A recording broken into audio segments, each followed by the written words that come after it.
Nii, ja järgmiseks ma olen siia Jaak Aarise.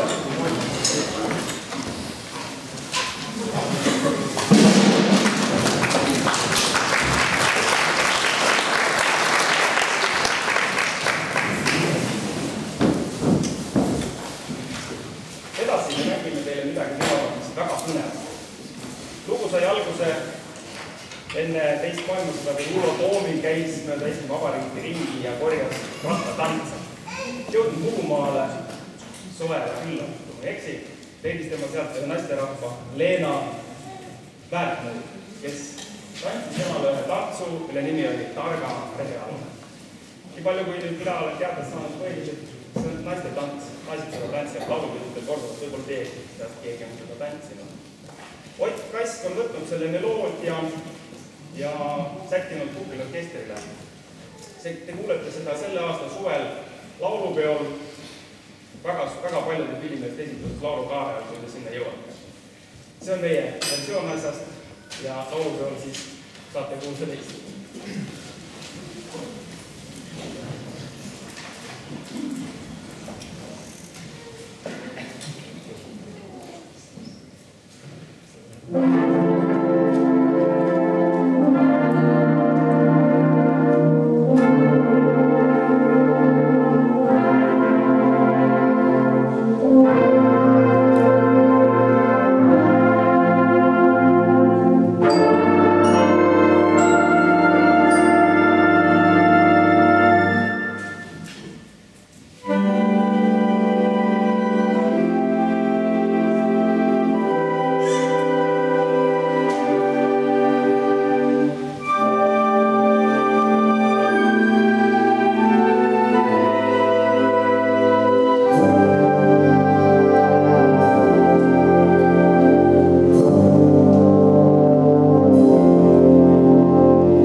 seda lugu teha, siis kõik tegid niimoodi.